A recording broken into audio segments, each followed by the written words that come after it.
chanterai son nom. Je louerai l'Éternel de tout mon cœur. Je ferai de toi le sujet de ma joie. Alléluia.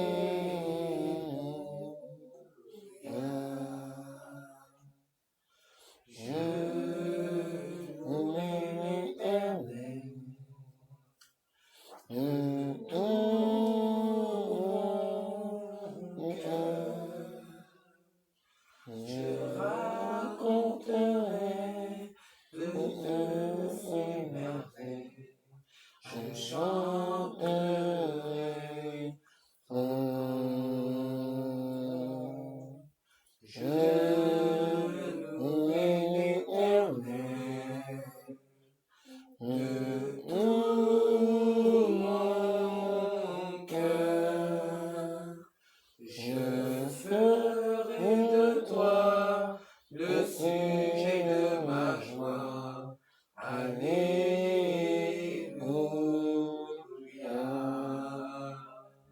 Je ferai de toi le sujet de ma joie.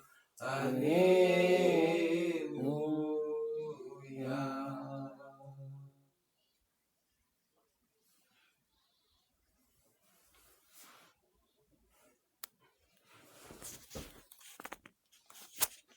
Je te remercie pour cette journée que tu nous as donnée, Seigneur. Merci pour ce foyer de vie que tu as renouvelé encore aujourd'hui. Merci, mon Dieu, mon roi, pour ta parole qui est la vérité. Seigneur, merci de permettre qu'on puisse se réunir cet après-midi pour entendre parler de toi, pour pouvoir entendre quelque chose qui va nous édifier, et surtout quelque chose qui va nous aider à pouvoir davantage, Seigneur Dieu, manifester ta volonté dans nos vies. Éternel, que ton nom soit béni, que ton nom soit loué pour le sacrifice de Yeshua à la croix pour chacun d'entre nous. Et pour ta parole que tu nous as laissée pour qu'on puisse, Seigneur Dieu, travailler sur nous-mêmes, Seigneur. Et pour pouvoir ne jamais l'oublier, Seigneur. Que ton nom est grand, Seigneur. Merci pour tout. Merci pour ton amour inconditionnel. Merci pour tout ce que tu fais. Éternel, avant de venir entendre ta parole, tu as envoyé Yeshua à la croix pour nos péchés, ceux d'hier, d'aujourd'hui et de demain. Le sang qu'il a versé pour nous purifier, Seigneur. Et je prie ce soir, Seigneur Dieu, pour que tu puisses, Seigneur Dieu, nous pardonner, mon Dieu, mon roi. Parce que, Seigneur, tu sais toutes choses, Seigneur, les choses que nous faisons consciemment, les choses que nous faisons inconsciemment, que tu souhaites, Éternel, que nous puissions, Seigneur Dieu, grandir afin, Seigneur Dieu, de revêtir le caractère de Christ. Voilà pourquoi, Seigneur Dieu, ne regarde pas à nous, Seigneur, mais regarde au sang versé à la croix de Yeshua, afin de nous pardonner, Seigneur Dieu, qu'on puisse marcher en nouveauté de vie. Seigneur, pour pouvoir vraiment manifester ta gloire, penser en parole et en écrit, Seigneur. Béni sois-tu, mon Dieu, mon roi, que toute la gloire te soit rendue à toi seul, que tu puisses, Seigneur Dieu, être le centre de toutes choses, et que tout se fasse selon ta volonté, Seigneur Dieu. Béni sois-tu, Éternel, c'est au nom de Yeshua que j'ai prié. Amen. Amen.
Un jour, je voudrais la patience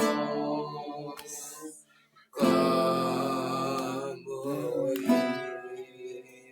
S'il te plaît, Seigneur, un jour, je voudrais ta patience comme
s'il te plaît, Seigneur.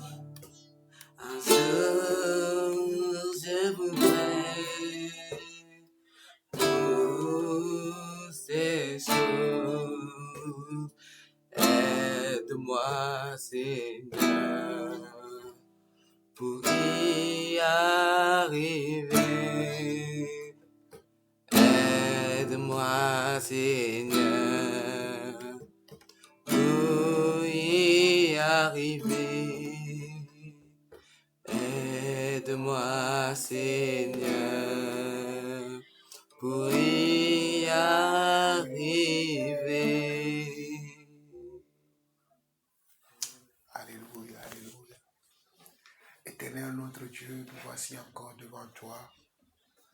Nous, la famille Lawson, que toi-même tu as choisi, que toi-même tu as béni. Père, merci encore pour ce moment que tu permets que nous puissions nous retrouver ensemble dans cette pièce comme d'habitude, Papa. Seigneur, tu as entendu le cantique de David. Nous voudrions avoir la sagesse comme toi. Nous voudrions avoir l'intelligence comme toi. Nous voudrions avoir, Seigneur Dieu, l'esprit que tu avais, Papa. Voilà pourquoi nous te demandons de nous aider à y arriver, Papa. De nous-mêmes, nous ne pouvons pas. Mais soit, si toi, tu es avec nous, si toi, tu nous conduis, si toi, tu nous diriges, nous allons y arriver. Tu es l'homme parfait. Tu es celui dans la bouche duquel il ne s'est jamais trouvé de fraude. Voilà pourquoi nous plaçons notre confiance en toi. Voilà pourquoi nous voulons t'appartenir corps, âme et esprit, afin de faire ce que toi tu souhaites de nous. Non pas ce que nous-mêmes nous voulons, non pas ce que nous attendons ici et là, mais ce que toi tu vas nous enseigner. Nous voici encore à tes pieds ce soir pour entendre ta voix. Viens nous parler comme tu as toujours l'habitude de nous parler. Viens nous montrer le droit chemin, le chemin de la vie éternelle. Père, ne permets pas que nous nous trompions nous-mêmes par des enseignements que nous recevons de nos parents, par les enseignements que nous recevons dans le monde, mais que ton enseignement à toi, puisque dans tes écritures il est écrit que toi tu es le chemin, la vérité et la vie. Nous nous attendons encore à toi ce soir. Père, viens faire ton œuvre dans le cœur de chacun d'entre nous. Petit, jeune, enfant, adolescent, jeune homme, vieux ou vieille, viens parler à chacun et à chacune d'entre nous, papa. Tu peux le faire. Nous te lançons maintenant la place.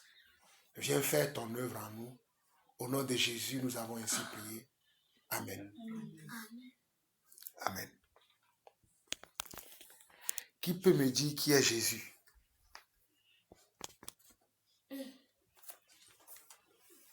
Oui, Shalom, je t'écoute. C'est celui qui nous a créés, c'est celui qui a créé la terre, celui qui nous a donné à manger, celui qui nous a offert une maison. Ok, Shalom pour Shalom. Jésus, c'est celui qui a créé la terre, c'est celui qui a créé le ciel, c'est celui qui a créé nous les hommes, c'est celui qui nous a donné une maison, parce que nous habitons une maison, c'est celui qui permet que nous puissions manger et boire. Ok, quelqu'un d'autre a une autre réponse? Qui est Jésus? Le roi des rois. Oui, Samuel, Jésus est le roi des rois. Comment dire? Là, c'est le Seigneur. Je sais pas comment dire. C'est le Messie. Oui, C'est celui qui est ressuscité à la croix pour nous. oui. Oui, David. C'est lui qui nous a pardonné de tous nos péchés. Oui. Pourquoi tu dis que, David, pourquoi tu dis que c'est lui qui nous a pardonné de tous nos péchés? Comment tu sais qu'il t'a pardonné? Parce qu'il est venu à la croix pour nous. Il est allé à la croix pour nous. Tu as l'assurance qu'il est venu à la croix? Oui. Comment tu as cette assurance?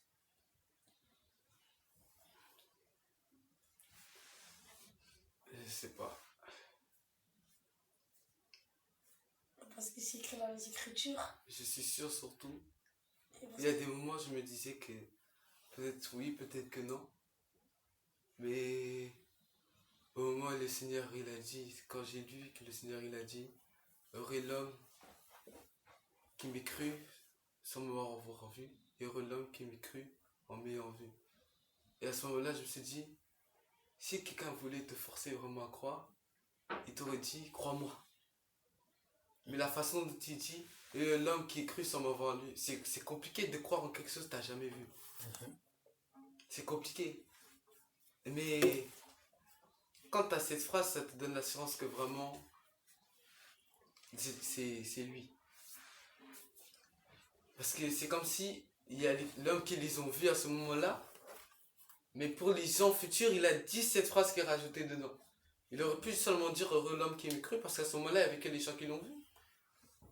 Il y avait des gens, il leur a raconté qu'il s'est ressuscité, ils l'ont pas cru, ils ont revu, ils se sont dit oui, il est ressuscité, mais nous, comment on fait? Et cette phrase, elle prouve vraiment que c'est à ce moment, c'est en entendant cette phrase que je me suis dit non, c'est vrai. T'as fini? Oui. Comme je vous ai dit dès le départ, sentez-vous libre, exprimez-vous. De plus en plus, je vais vous laisser exprimer. Parce que dans l'église, on doit s'exprimer. J'apprends au travers de vous, comme vous aussi vous apprenez au travers de moi.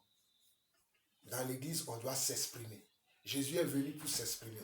Ce que tu as dit, David, il est très intéressant. Ça se trouve dans dans Jean chapitre 20. Dans Jean chapitre 20, le verset 28, on nous dit: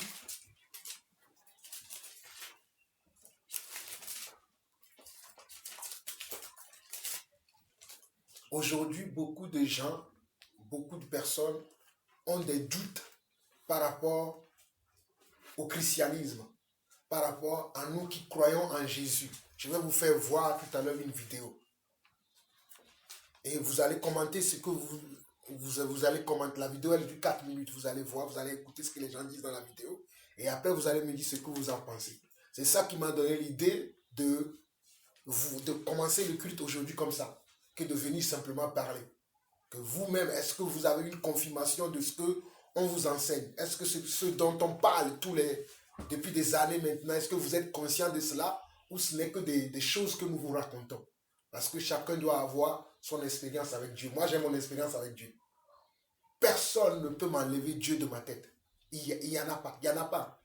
Parce que c'est un homme qui s'est révélé à moi Je le connais, je sais qui il est. Il m'enseigne tous les jours, il me recadre, il me corrige, il me parle tous les jours, comme il vous parle à vous aussi. Mais il y en a qui ne comprennent pas ça, qui aiment discuter par rapport à ce sujet. Donc dans Jean chapitre 20,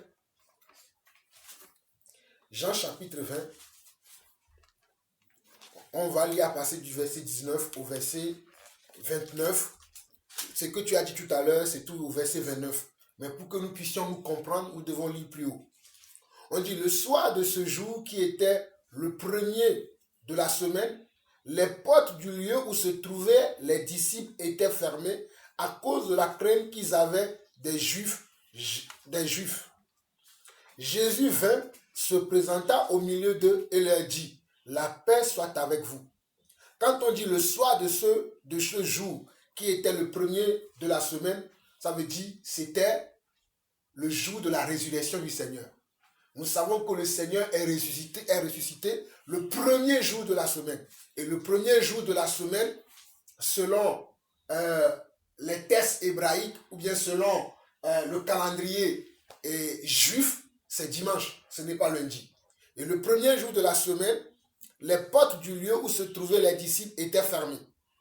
À cause de la crainte qu'ils avaient des Juifs, Jésus vint, se présenta au milieu d'eux et leur dit, la paix soit avec vous. Et quand il eut dit cela, il leur montra ses mains et son côté. Les disciples furent dans la joie en voyant le Seigneur. Pourquoi lorsque Jésus est venu vers ses frères, c'est-à-dire les 12 apôtres, et à ce moment-là ils étaient 11, parce que Judas est déjà mort, quand il est venu au milieu d'eux, pourquoi il a montré la plaie? Parce qu'on nous dit ici, et quand il eut dit cela, il leur montra ses mains et son côté. Pourquoi il a montré ses mains? Parce qu'avant de mourir, on l'a fait comment? On l'a planté des clous. Voilà, on l'a planté des clous dans ses mains. Pourquoi il a montré son côté? Parce qu'on lui a transpercé aussi son côté avec une lance. Et le côté où on l'a transpercé, le sang et de l'eau étaient sortis. Donc il voulait montrer à ses disciples que c'est bien lui, que ce n'est pas quelqu'un d'autre qui voyait. Voilà pourquoi il leur a montré sa main dans laquelle on lui avait planté les clous, comme vous avez dit, et le côté qu'on avait percé aussi avec la lance. Toutes ces choses ont une signification, mais ce n'est pas là où je veux vous en venir. Nous continuons. Verset 21, Jésus leur dit de nouveau, la paix soit avec vous. Comme le Père m'a envoyé, moi aussi je vous envoie. Regardez, hein. Jésus leur dit de nouveau, la paix soit avec vous. Comme le Père m'a envoyé, moi aussi je vous envoie. Après ses paroles, il souffla sur eux et leur dit, recevez le Saint-Esprit. Ceux à qui vous pardonnerez les péchés, ils leur seront pardonnés. Et ceux à qui vous les retiendrez, ils leur seront retenus.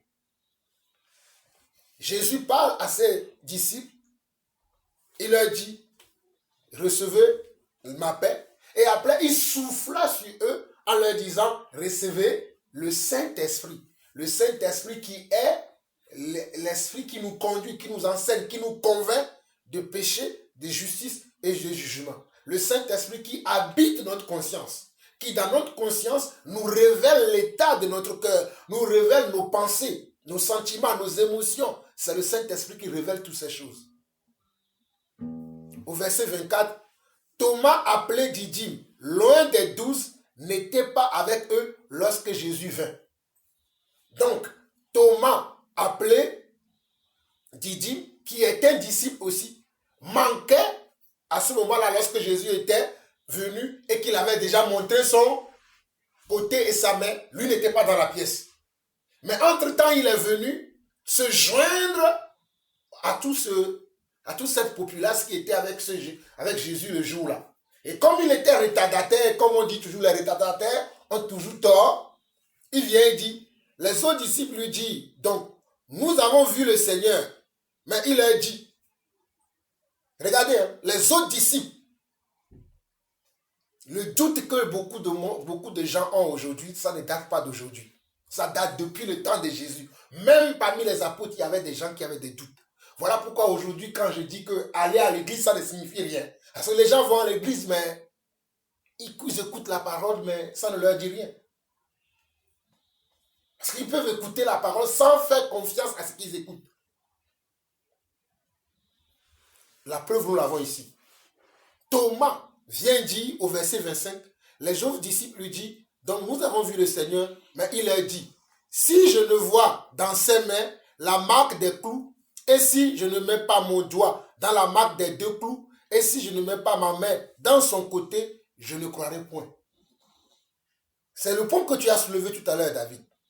Il dit, si je ne vois pas ces choses-là, je ne vois pas sa main avec la main dans laquelle on lui avait planté le clou, je ne vois pas son côté qu'on a percé, moi je ne croirai point. Parce que Jésus était déjà parti. Lui n'a pas vu. C'était ses frères qui lui racontaient ce qui s'était passé. Comme des fois, je vous raconte l'histoire de la Bible. Comme des fois, vous allez sortir, vous allez dire que vous croyez. Il y a des gens qui vont chercher à vous dissuader que ce que vous croyez là, ce n'est pas la vérité. Voilà pourquoi moi, je dis que personne, absolument, il n'y a personne dans ce monde qui pourra me dire, moi, Jean-Paul, que Dieu n'existe pas. Parce que j'ai expérimenté Dieu dans plusieurs domaines de ma vie. Et je continue de l'expérimenter. Dieu continue de me parler. Dieu a changé ma vie. Mais il y a des gens, puisque je ne fais pas comme eux, mais je suis fou. Nous continuons. Au verset 26 plutôt, 8 jours après, les disciples le jour là, quand Thomas avait posé la question, David, s'il te plaît, pose la guitare sur la table et tu mets de ce côté parce qu'il fait l'écho.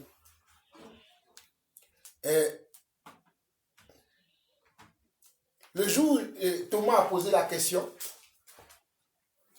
Jésus ne s'est pas manifesté. 8 jours après, parce que la Bible nous donne des détails, au verset 26, 8 jours après, les disciples de Jésus étaient de nouveau dans la maison. Ils étaient réunis encore. Ce n'est pas parce que toi, tu ne connais pas Dieu que Dieu n'existe pas. Ce n'est pas parce que tu n'as pas encore entendu Dieu te parler que Dieu n'existe pas. Ce n'est pas parce que quelqu'un dit que Dieu lui a parlé comme toi, Dieu ne t'a pas encore parlé, que Dieu n'existe pas. On nous dit au verset 26, 8 jours après, les disciples de nouveau étaient dans la maison et Thomas se trouvait avec eux. Ce jour-là, Thomas n'était plus absent. Il était bel et bien là avec les 11. Jésus vint, les portes étant fermées, se présenta au milieu d'eux et dit, la paix soit avec vous. Là, la porte est fermée. La porte est fermée, mais Jésus rentre encore. Et dit, la paix soit avec vous. Puis dit à Thomas, puis dit à qui? À Thomas, avance ici ton doigt et regarde mes mains.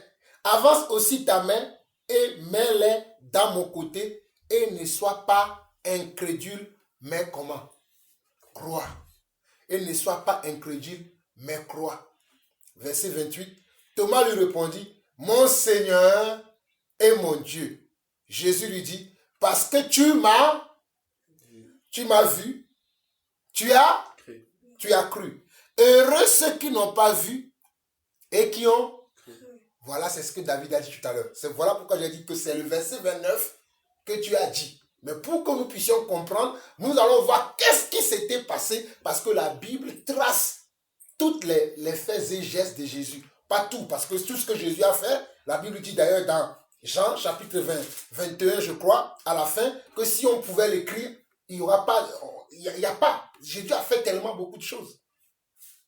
Mais on voit ici, verset 29, que Jésus lui dit, parce que tu m'as vu, tu as cru. Heureux ceux qui n'ont pas vu et qui ont cru. David, en réalité, toi et moi, nous sommes au-dessus de Thomas. Parce que Thomas, lui, il a vu Jésus. Il a vu ses mains. Nous ne l'avons pas vu. Voilà pourquoi Jésus dit, parce que tu m'as vu, tu as cru. Heureux ceux qui n'ont pas vu et qui ont cru. Heureux ceux qui n'ont pas vu et qui ont cru. Voilà pourquoi je dis que toi et moi, on est au-dessus de Thomas, parce que nous n'avons rien vu. mais nous avons cru. Nous avons simplement entendu parler de lui. Nous avons simplement entendu l'évangile. Nous avons simplement lu ce qui s'est passé. Et nous croyons. C'est vrai que même cette foi que nous avons ne vient pas de nous-mêmes parce que c'est lui qui l'a suscité en nous. Mais nous ne sommes pas comme certains qui sont orgueilleux, prétentieux, qui ne croient pas, mais nous croyons. Et nous avons cru. Donc nous, toi et moi, nous sommes au-dessus de Thomas. Parce que nous n'avons pas vu, mais nous avons cru. C'est pour cette raison que je vous pose la question, qui est Jésus? Parce qu'il se peut que tu sors demain, quand on te dit qui est Jésus, tu ne sauras pas quoi répondre. Ou bien tu vas dire, Jésus c'est le Seigneur, comme vous avez dit. Mais on va te dire, mais qui t'a dit que Jésus est le Seigneur? L'as-tu déjà vu? Quelle réponse vous allez avoir? Moi, je vais faire la même réponse que j'ai fait là. Toi, tu vas faire la même réponse que tu as fait. Certains seront troublés. Et crois-moi, beaucoup de gens aujourd'hui sont troublés. Parce qu'ils n'ont pas d'assurance à ce qu'ils croient. Et parce qu'il y a des gens qui veulent philosopher, qui veulent amener la philosophie dans l'église aujourd'hui pour dire on ne doit pas croire à ceci, on ne doit pas croire à cela. Surtout pour nous qui sommes d'origine africaine, qui vient de l'Afrique, où il y a aussi certaines divinités, où il y a aussi certaines pratiques que beaucoup de gens font pour essayer de dire aux gens que c'est ce qu'ils doivent faire et c'est ce qu'ils doivent croire. Mais nous savons, nous, en tant qu'enfants de Dieu, qu'il y a un seul Dieu et il y a également un seul chemin qui mène vers Dieu. Amen ou non amen? Amen. Amen. Oui. Samuel, tu voulais parler tout à l'heure. Je te laisse la parole si tu veux. Non, parce que je trouve pas mon mot. Tu ne trouvais pas ton mot? Ok. Je n'ai pas retrouvé. Ok, d'accord. Donc, nous croyons en Jésus parce que Jésus s'est révélé à nous. Parce que nous savons que Jésus c'est la vérité puisque sa parole le dit. Il y a un verset qu'on va voir, un verset dont Jésus parle de toutes ces choses-là. Il y a un verset clé qu'on va voir par rapport à ça. Mais avant d'avance, de vous faire voir le verset, je voulais que vous-même vous parliez de qui est Jésus pour vous. C'est pour ça que je vous ai posé la question de savoir qui est Jésus pour vous. Shalom a répondu. Tout le monde a répondu selon ce qu'il entend de cette question qui est Jésus. Mais est-ce que vous êtes prêts aujourd'hui? C'est-à-dire si vous sortez dans la rue, si vous êtes à l'école, vous êtes au travail et que jamais on vous pose cette question, ou bien, je ne sais pas, d'une question à une autre, ou bien d'un événement à un autre, cette question-là se pose, où on te demande, crois-tu à quelque chose? Qu'est-ce que tu répondrais? Qu'est-ce que tu répondras plutôt? Si on te pose la question, est-ce que tu crois à quelque chose? Bah oui. Eh bien, il répond, vas-y, je t'écoute. Je crois en Jésus. Tu crois, hein? Jésus. Mais pourquoi tu crois en Jésus? Parce que je crois en Dieu. Comment il est roi des rois, on ne le voit pas.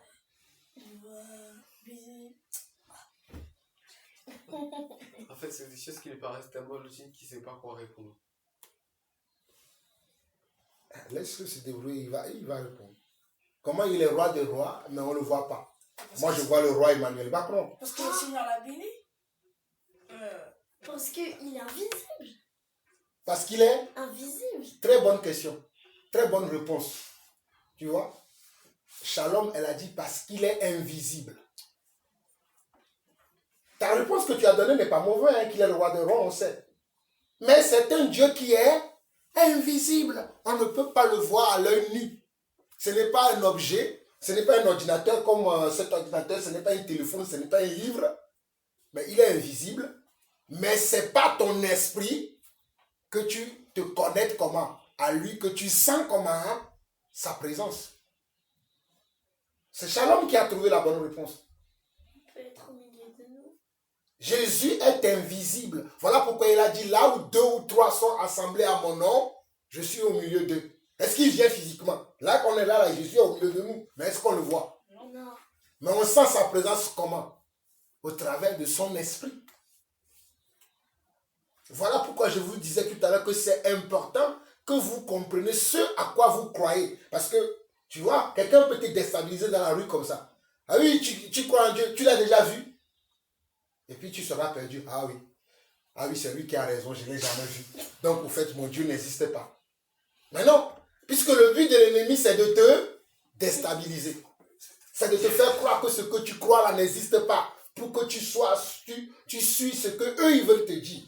Mais si tu crois que ce que tu crois, c'est ça qui est la vérité, comme ta soeur a si bien dit que, mais non, elle est invisible. Et regarde comment elle a dit.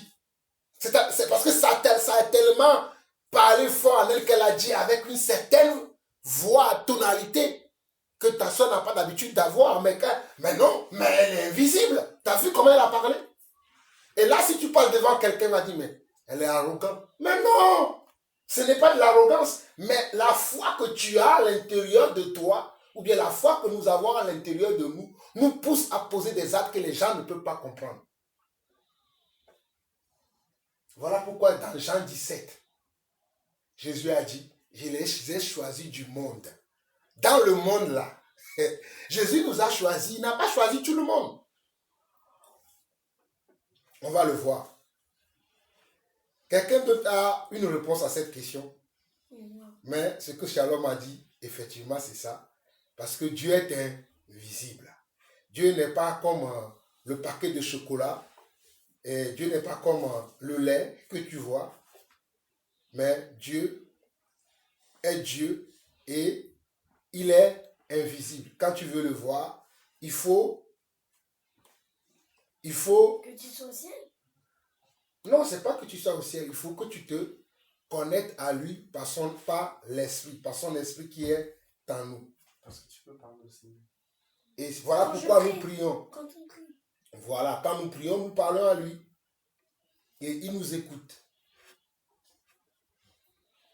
Donc,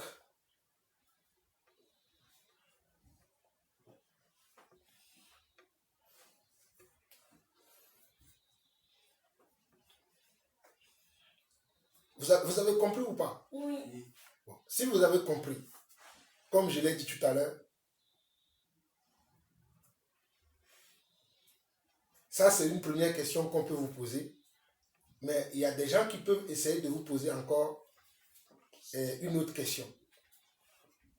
Où ils vont dire, bon ok, vous dites que Jésus est le chemin, la vérité et la vie. Et comment est-ce que vous êtes sûr qu'il est le chemin, la vérité et la vie? Qu'est-ce que vous pouvez répondre à cette question? Parce que c'est écrit dans la parole. Parce que c'est écrit dans la parole, dans les Écritures. Parce que c'est écrit dans les Les Écritures. Ok? La personne peut vous dire c'est écrit dans les Écritures. Mais que lui, il ne connaît pas les Écritures. Vous connaissez. Lui, il ne connaît pas les Écritures. Vous pouvez lui dire, il va dire, ben, ça c'est les hommes qui ont écrit. Non, c'est Dieu qui l'a écrit. Mais comment tu sais que c'est Dieu qui l'a écrit? Parce que c'est les hommes que j'écris, mais ils étaient inspirés par Dieu. Tu es sûr de ce que tu racontes? Oui. Qu'est-ce que tu as dit? Tu as dit? C'est les hommes qui ont écrit, mais c'est Dieu qui les a inspirés. C'est les hommes qui ont écrit, mais c'est Jésus qui les a inspirés. Ok. C'est plutôt une bonne réponse, comme tu l'as dit. C'est les hommes qui ont écrit, mais les hommes qui ont écrit la Bible ont été inspirés par Dieu. Et voilà pourquoi nous savons que c'est Dieu qui a écrit la Bible, ou bien qui a écrit ce que nous lisons à propos de Jésus. C'est très important. Nous allons voir la vidéo, je suis en train de la télécharger, nous allons la voir et nous allons lire un passage, après nous allons nous arrêter là. D'abord, la question de la religion. Problème, l'Asie, la Chine et l'Inde n'ont pas eu besoin du christianisme et de l'islam pour être là où ils sont. D'où vient-il que les Africains soient accrochés au christianisme ou à l'islam pour s'en sortir? Le juif est juif. L'arabe est arabe. Vous entendez l'Europe chrétienne. Elle ne veut pas se faire avec l'islam. D'où vient-il que les Africains veulent être africains en n'ayant pas de religion à eux. Ils veulent être africains en étant musulmans, ils veulent être africains en étant chrétiens, ils veulent être africains en étant bouddhistes. Vous voulez créer quelle Afrique dans cette méthode-là? Donc vous comprenez très bien qu'il faut savoir ce que c'est que la religion. La religion a pour but de contrôler les esprits et les comportements. La religion est un enjeu politique, ce n'est pas une question individuelle, messieurs. La question religieuse, c'est une question collective. L'enjeu de la religion, c'est de briser la capacité des faibles à se révolter. Et pendant ce temps, cette même religion n'empêche pas les puissants de continuer à être puissants. Conséquence, si vous êtes dans cette religion, vous êtes perdu. Qui plus est, ces religions sont des prétentions. Vous avez écouté tout à l'heure notre ami Ballon. C'est une hérésie de dire que Jésus va vous sauver au Mahomet. D'abord, Jésus et Mahomet doivent être aux arrêts. Pourquoi aux arrêts? Voilà des personnes qui ont la prétention d'avoir eu Dieu en esprit et qui ont organisé des religions qui ont conduit au génocide, qui payent la facture. C'est eux ou c'est Dieu qui les a envoyés? Auquel cas, si c'est Dieu, eh bien que Dieu, on va l'interroger. Est-ce que vous avez dit à Jésus et Mahomet de venir déporter 30 millions de Noirs en esclavage? Est-ce que vous avez dit à Mahomet de venir mettre en esclavage 8 millions de Noirs? La question est très sérieuse. Ne nous laissons pas embarquer dans des sites mentaux qui n'ont aucun sens. Ce sont des hérésies mentales. Et mon mot n'est pas mal choisi. Il pèse fort. Il n'existe pas un individu sur cette planète Terre qui dise que Dieu m'a dit. L'Afrique a vécu 100 000 ans d'histoire sans qu'il y ait une autre nation, une autre culture. Parce que Dieu a mis un homme noir, géologue et égyptologue de la vérité. Si c'était les Occidentaux, qu'aucune autre nation n'aurait résisté, les aurait exterminés. Conclusion, on ne peut pas prétendre que l'Afrique qui a été la première sur cette planète Terre, qui n'a jamais vu Dieu, et que d'autres personnes viennent dire que Dieu leur parle, Dieu a une bouche, Dieu a une barbe, Dieu ressemble à quoi? Donc, les Africains doivent se ressaisir. La question de Dieu en Afrique, c'est une question scientifique. L'Afrique n'a jamais dit Dieu. L'Afrique dit la science. Et c'est parce qu'elle est émue devant la question scientifique qu'elle donne aux principes scientifiques les noms de Dieu. Quand vous entendez Atum, Maat, Ra, Horus, ce sont des principes scientifiques. Ceux qui ont l'intention d'en savoir plus doivent le savoir. Donc la question de Dieu en Afrique, c'est une question philosophique et scientifique. Il n'est pas question de prétendre qu'on a vu Dieu et qu'on va en parler. J'achève sur cette question de la religion en disant 3 choses. 1. La prétention de l'islam de dire que c'est Mahomet qui a sauvé. La prétention de Jésus de dire que c'est par lui que va arriver le destin du monde. Voilà la première base de division la plus fervente de l'humanité. Ce sont des religions exclusivistes. Le seul fait que chacun prétende que tu ne passes pas par moi, tu ne vas pas voir Dieu, tu es perdu. Et vos mamans, vous les laissez à qui? Si le salut est individuel, votre famille, vous la donnez à qui? Vous partez seul, vous laissez les autres?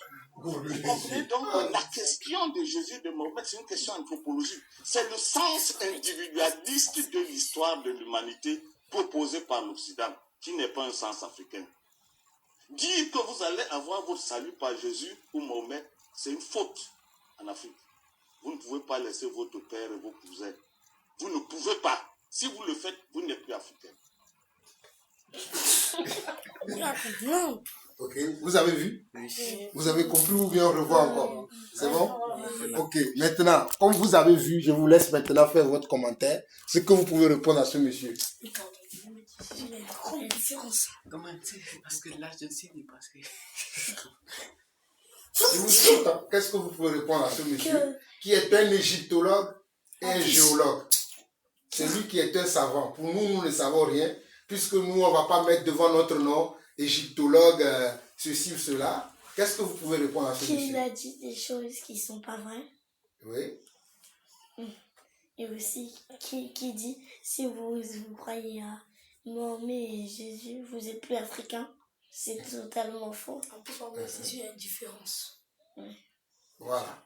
Ah, ce que Samuel dit, c'est important. Samuel dit qu'il y a une différence entre Non, Jésus et Mahomet. Mahomet. Et Shalom, ce que Shalom dit aussi, c'est très important parce que Shalom dit que le fait qu'il dit que si on ne croit pas, et si on croit en Jésus ou bien si on croit aux autres qu'il a cités là, ça veut dire qu'on n'est plus africain. C'est faux. Shalom a raison. Parce qu'en plus, c'est qui, parce qu'en plus, c'est genre, on a croire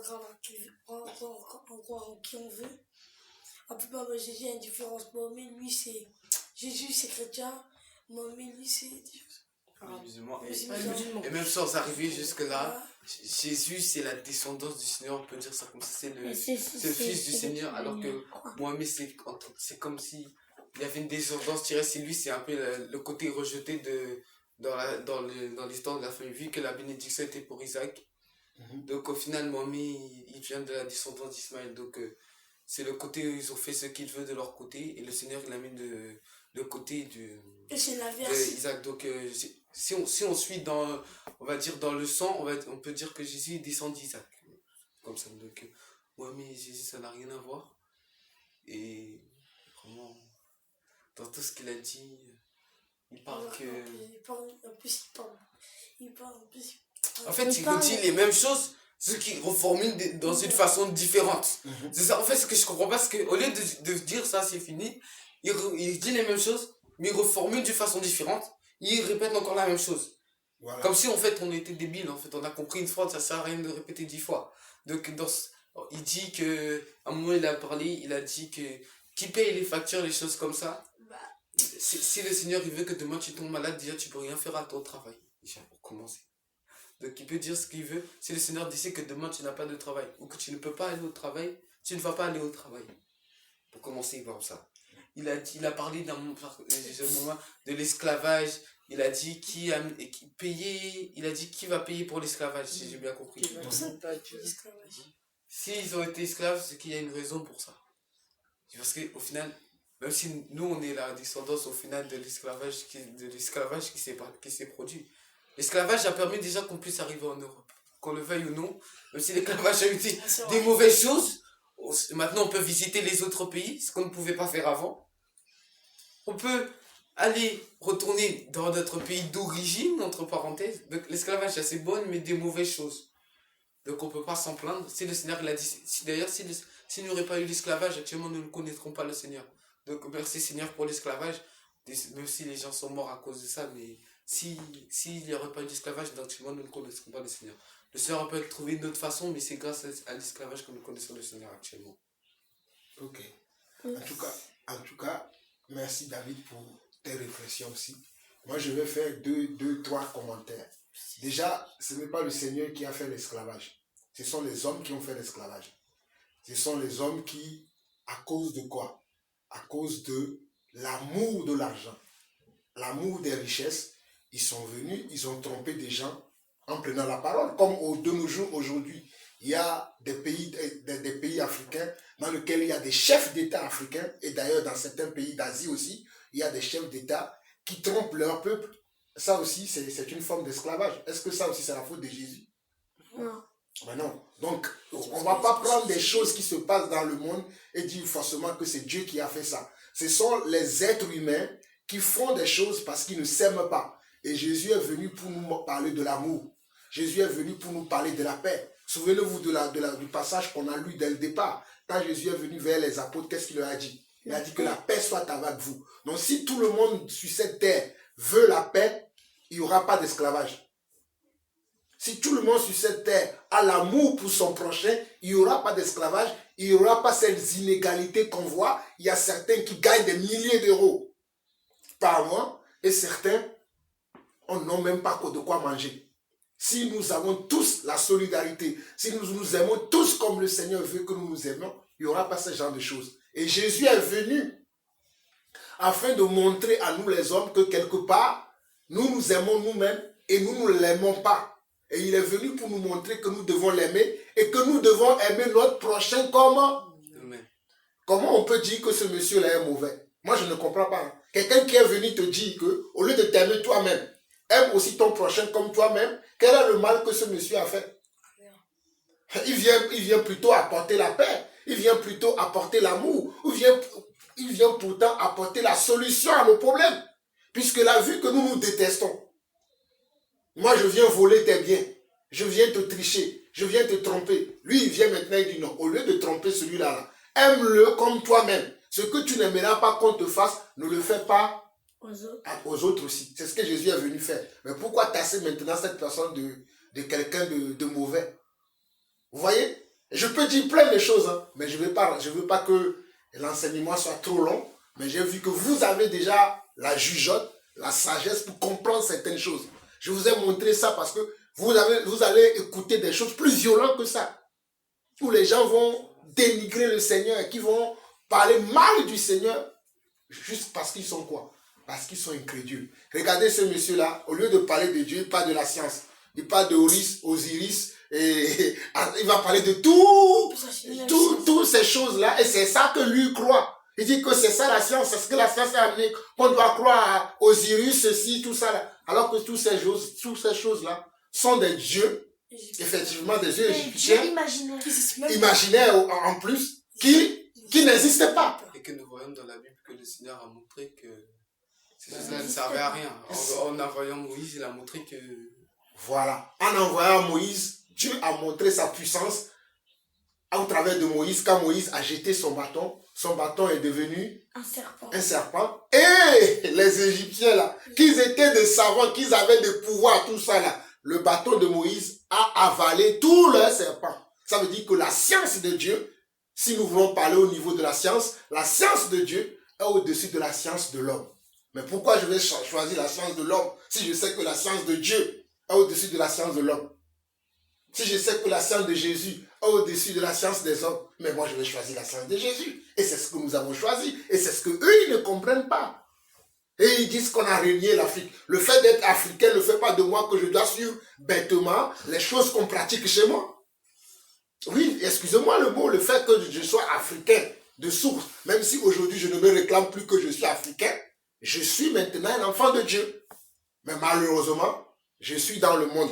Et c'est là où je vais lire une parole et je vais donner mon deuxième commentaire avant de partir. Mon deuxième commentaire, c'est que ce monsieur disait que, vous voyez, je vais dire 3 choses.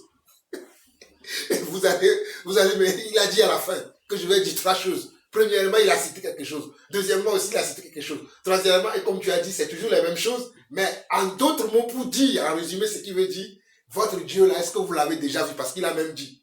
Est-ce qu'il a la barbe? Est-ce qu'il a ceci, il a cela? Il a parlé de ça. Mais Shalom a dit tout à l'heure que... Voilà, Shalom a dit tout à l'heure que notre Dieu est invisible. Il est esprit. Dieu ne se voit pas à l'œil nu. Dieu lui-même, il a dit, car Dieu est esprit et tout ce qu'il adore, l'adore en esprit et en vérité. Pas dans le mensonge, pas dans les racontats, pas dans les choses que nous ne voyons pas. Et ce que je disais tout à l'heure, que ça se trouve dans Jean 17, on va le lire, dans Jean 17. Jean 17.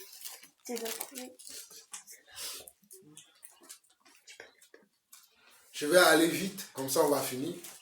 Jean 17. On nous dit, Jean 17, à partir du verset 1er. Jésus dit, après avoir ainsi parlé, Jésus leva les yeux au ciel et dit, Père, l'heure est venue, glorifie ton Fils afin que ton Fils te glorifie. Selon que tu lui as donné pouvoir sur toute chair, afin qu'il accorde la vie éternelle à tous ceux que tu lui as donné. Qui accorde la vie éternelle? Dieu. Jésus. Et la vie éternelle, c'est qu'on connaisse qui? Est-ce que la vie éternelle, c'est qu'on connaisse Mahomet? Non. Est-ce que la vie éternelle, c'est qu'on connaisse les dieux égyptiens? Non. Est-ce que la vie éternelle, c'est qu'on connaisse la science? Non. Mais la vie éternelle, c'est qu'on connaisse Dieu. Amen. Or, la vie éternelle, c'est qu'ils te connaissent, toi, Dieu. Verset 3. Or, la vie éternelle, c'est qu'ils te connaissent, toi, le seul vrai Dieu, et celui que tu as envoyé, Jésus-Christ. Je l'ai glorifié sur la terre, j'ai achevé l'œuvre que tu m'as donnée à faire. Et maintenant, toi, Père, glorifie-moi auprès de toi-même de la gloire que j'avais auprès de toi avant que le monde soit. J'ai fait connaître ton nom aux hommes que tu m'as donnés du milieu du monde. Regardez, j'ai fait connaître comment? Ton nom aux hommes que tu m'as donnés du milieu du monde. Donc, dans le monde là, Dieu a fait connaître son nom à certaines personnes. Voilà pourquoi vous devez vous estimer heureux, car certains ne sont pas connus. Je relis encore le verset 5, 6. J'ai fait connaître ton nom aux hommes que tu m'as donnés du milieu du monde. Ça veut dire que dans le monde, tout le monde ne connaît pas Dieu. Je suis désolé de vous le dire. Il y a même des gens de nos familles qui ne sont pas connus de Dieu. Quand tu vas parler, quand tu vas dire que toi tu crois en Dieu, tu pratiques la parole de Dieu, ils seront comment? Ils seront révoltés contre... Cela est normal. Ça a été toujours comme ça depuis le commencement, ça ne changera pas. Ça ne dépend pas de nous, mais ça dépend de celui qui choisit. Et celui qui choisit, c'est Dieu. Il a choisi de se révéler à nous, de nous choisir. Dans le monde, il a fait des choix. Il a vu, ah moi j'aime Samuel, je le prends. J'aime telle personne, je le prends. J'aime telle personne, je le prends. Je lui envoie ma parole pour que la parole qu'il va entendre, qu'il croit à cette parole pour qu'il soit sauvé. Mais tout le monde entend la parole. Mais tout le monde ne croit pas. Dieu donne la possibilité à tout le monde de croire. Mais il ne croit pas. Nous continuons. Au verset 7, il dit, maintenant ils ont connu que tout ce que tu m'as donné vient de toi.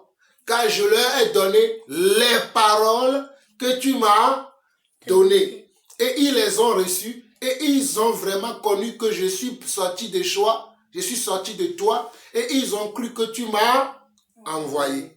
C'est pour eux que je prie. Vous avez vu?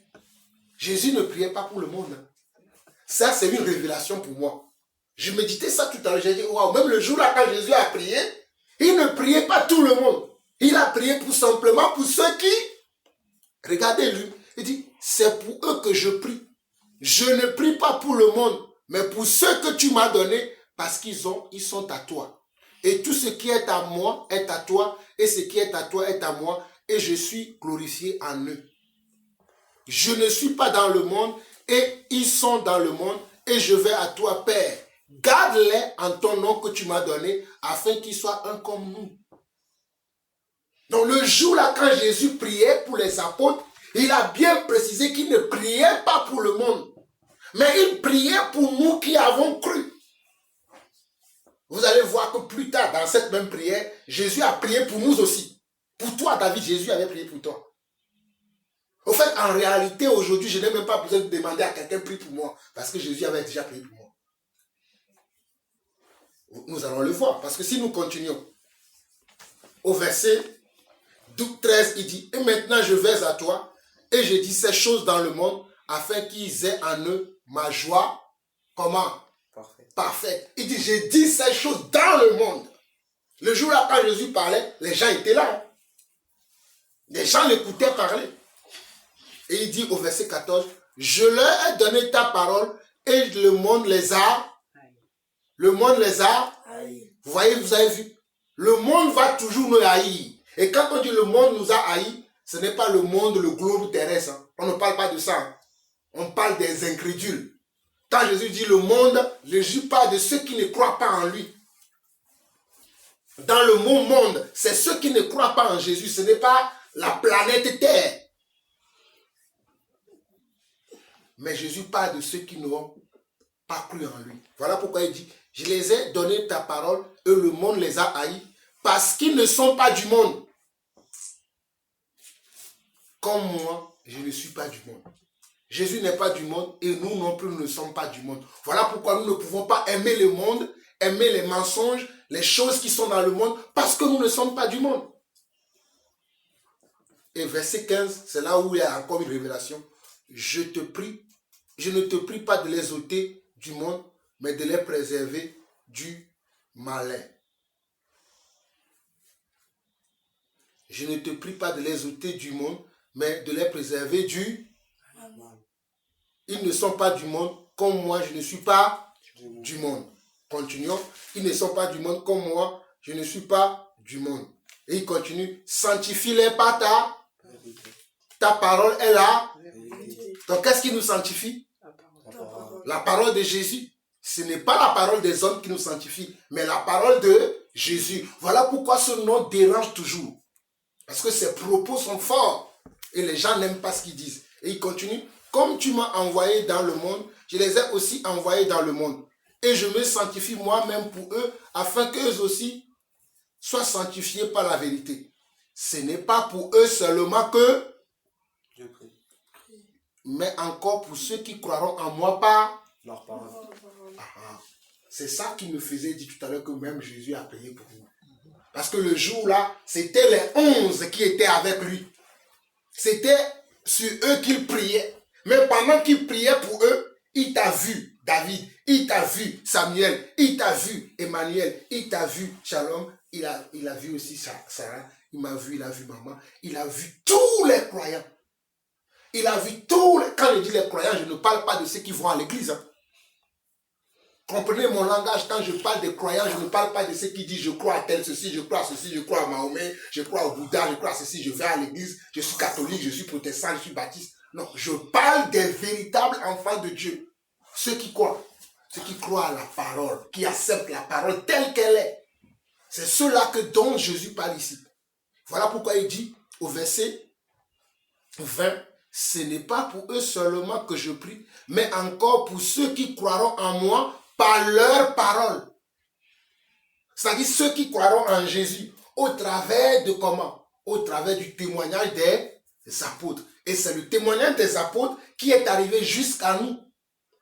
C'est le témoignage des serviteurs de Dieu, des prophètes que Dieu a utilisés, qui fait que nous avons aujourd'hui la Bible. Voilà pourquoi quand je vous ai demandé dès le départ, c'est quoi la Bible pour vous? Vous avez dit que c'est la parole de Dieu. J'ai dit, mais comment vous êtes sûr? Vous avez dit que c'est Dieu qui a inspiré les hommes qui l'ont écrit. Et c'est la vérité. Mais il y a des gens qui vont dire, comme le monsieur là disait, que non, la Bible, c'est un livre politique. Qu'ils ont amené ça pour nous amener à ne pas nous révolter. Dieu ne veut pas qu'on soit des révoltés. Bien évidemment que Dieu n'est pas venu pour qu'on soit des révoltés, mais il est venu pour qu'on soit des hommes de foi, des hommes qui croient en lui, qui espèrent qu'un jour, il va changer ce monde et Jésus va le changer. Ce n'est qu'une question de temps. Mais Jésus changera ce monde. Nous le savons, car il nous a promis qu'il le fera. Et il ne ment pas, ce qu'il promet, il le fait. Et nous voyons beaucoup de faits géographiques qui se passent dans le monde aujourd'hui, dont Jésus avait parlé. Jésus a parlé du tremblement de terre. Jésus avait parlé des guerres. Jésus avait parlé de la méchanceté entre les familles. Mais nous ne voyons pas toutes ces choses aujourd'hui. Et Jésus a dit que lorsque vous verrez ces choses, sachez que je suis à la porte. Donc Jésus est la vérité. Et il continue au verset 20, au verset 21, il dit, ce n'est pas pour eux seulement que je prie, mais encore pour ceux qui croiront en moi par leur parole, afin que tout soit un, comme toi, Père, tu es en moi, et comme je suis en toi, afin qu'eux aussi soient un en nous, pour que le monde croie que tu m'as envoyé. Vous voyez? Nous devons être en Jésus. C'est en Jésus que nous devons voir notre salut, que nous avons notre salut, que nous allons gagner notre salut, parce que c'est lui, le véritable chemin et la vie éternelle. Voilà pourquoi dans Jean 14, verset 6, il dit, je suis le chemin, la vérité et la vie. Dans Jean 3, 16, il dit, Dieu a tant aimé le monde qu'il a donné son Fils unique, afin que quiconque croit en lui ne périsse point, mais qu'il ait la vie éternelle. Et dans Jean 12, verset 35, lisons ça, Jean 12, verset 35, rapidement. Jean 12, verset 35 au verset 38 qui dit, Jésus leur dit, la lumière est encore pour peu de temps au milieu de vous. Marchez pendant que vous avez la lumière, afin que les ténèbres ne vous surprennent point. Celui qui marche dans les ténèbres ne sait où il va. Est-ce que celui qui marche dans les ténèbres sait là où il va?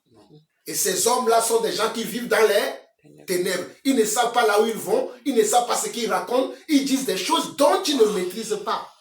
Mais nous savons ce dont nous parlons parce que nous avons la maîtrise de la chose. Nous savons que notre Dieu est le Dieu véritable parce qu'il nous l'a promis et il ne ment pas. Il dit au verset 36, pendant que vous avez la lumière, croyez en la lumière afin que vous soyez des enfants de lumière. Jésus dit ces choses, puis s'en alla et se cacha loin d'eux.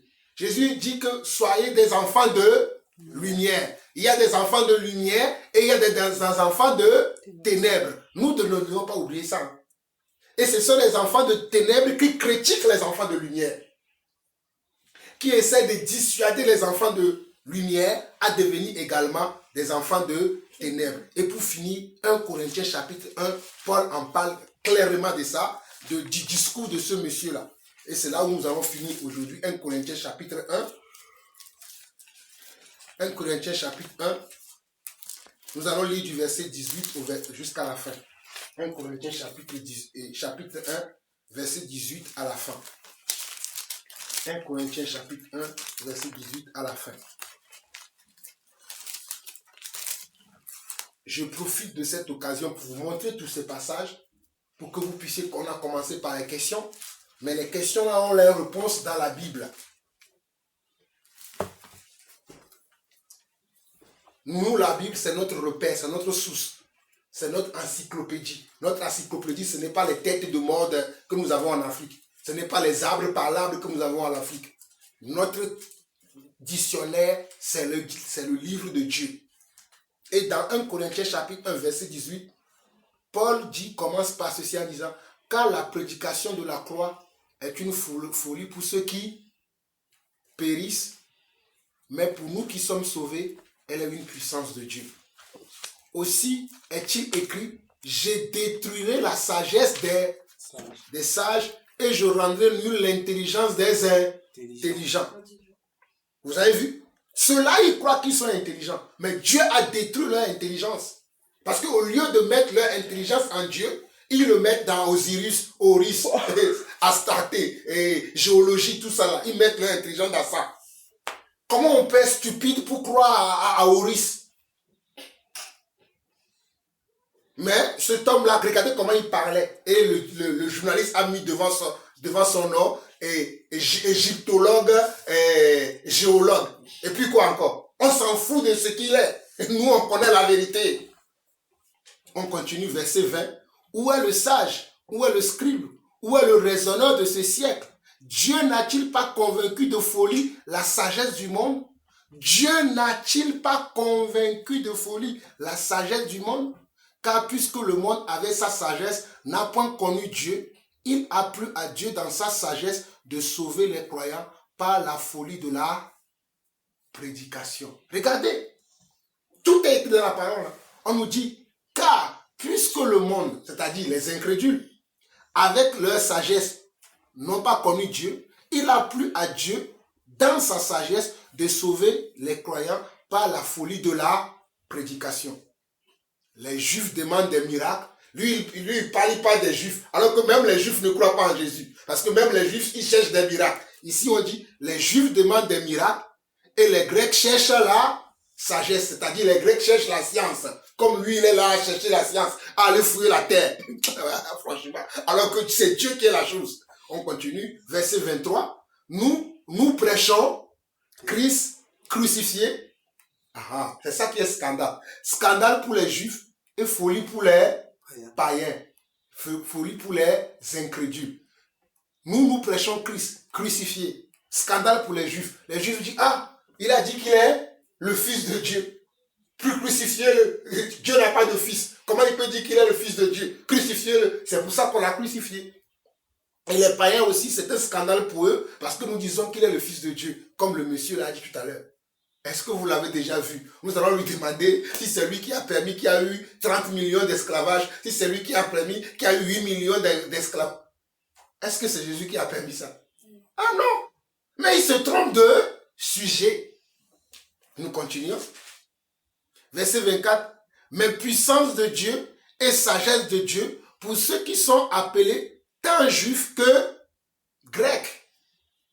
Car la folie de Dieu est plus sage que les hommes et la faiblesse de Dieu est plus forte que les hommes. Souvenez-vous, je vous ai dit ça tout à l'heure.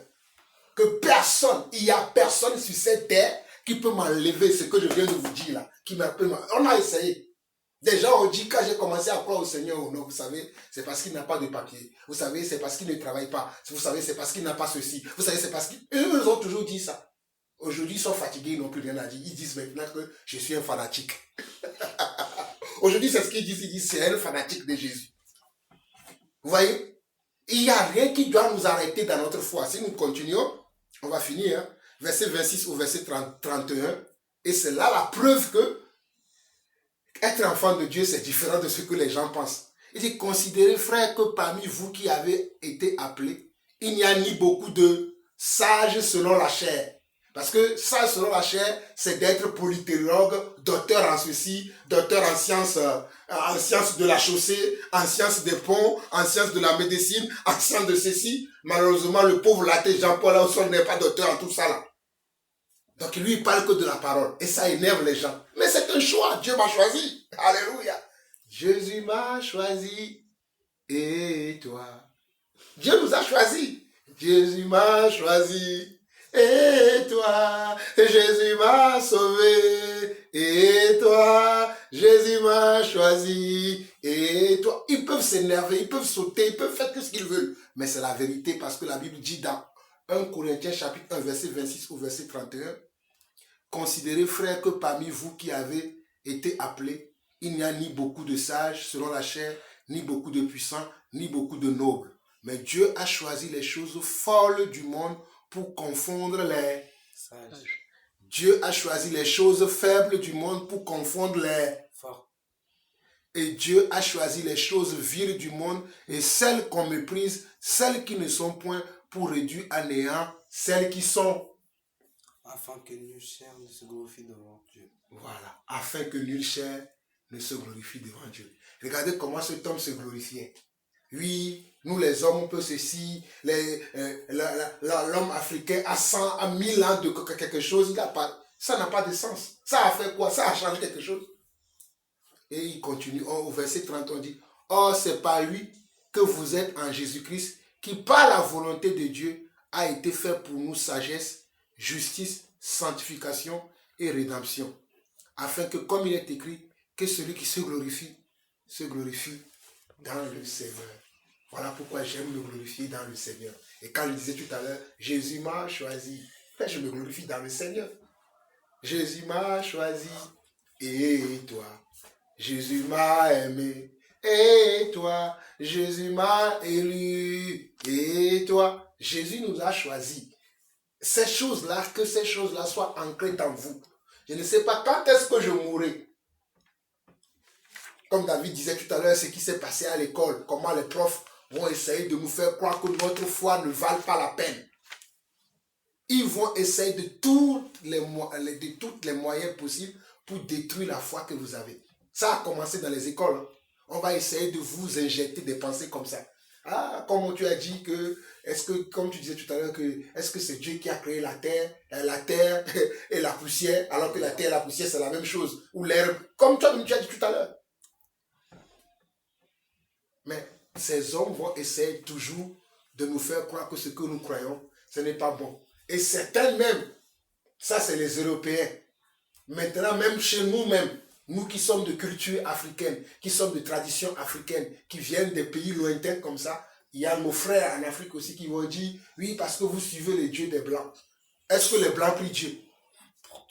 Alors que nous voyons, nous qui sommes en Europe, nous qui sommes en Occident, nous voyons comment beaucoup de gens de couleur blanche de peau qui ne suivent pas le Seigneur. Il y a eu des gens qui, bon, ce n'est pas eux tous, mais la minorité, c'est en Europe ou bien en Occident, c'est la minorité des Blancs qui croient au Seigneur. La majorité ne croit pas, ils ne savent même pas ce qui est écrit dans la parole de Dieu. Mais il y a des pauvres Africains qui vont s'asseoir sur des plateaux de télévision. Oui, on vous a amené les dieux des Occidentaux, alors que même les Occidentaux n'ont même pas de Dieu. Donc l'histoire n'a rien à voir ni avec les Occidentaux, ni avec les Africains, mais à être avec celui qui a créé la terre, le ciel et tout ce qui s'y trouve, qu'on appelle Dieu, et qui a pris le corps humain d'un homme pour venir sur cette terre, et il est appelé Yeshua, Meshiach, Jésus-Christ, le Nazaréen. Est-ce que c'est clair maintenant? Si vous avez des commentaires, faites les commentaires, on va prier. Est-ce que c'est clair pour vous? Nos commentaires? S'il n'y a pas de commentaires, on va prier. Éternel, notre Dieu, nous te bénissons, nous te glorifions, nous te disons merci encore pour ce moment que tu as permis que nous puissions encore nous réunir autour de ta parole, autour des questions de société, dans laquelle nous nous retrouvons, nous tous aujourd'hui. Les gens qui veulent défier ta parole, qui veulent défier ton autorité, ta sagesse, qui veulent défier ton pouvoir. Éternel notre Dieu, nous nous humilions devant toi. Nous te demandons pardon, Seigneur Dieu, pour tous ces hommes qui racontent des choses néfastes, des choses inutiles sur toi. Mais nous te bénissons également pour nous autres à qui tu as donné la foi, à qui tu as donné la compréhension de ton esprit, à qui tu as donné ton esprit afin que nous puissions connaître ta volonté et ce que tu souhaites faire dans ce monde. Reçois la gloire, l'honneur, la puissance pour des siècles. Au nom de Jésus-Christ, nous avons ainsi prié. Amen. Amen. On a fini.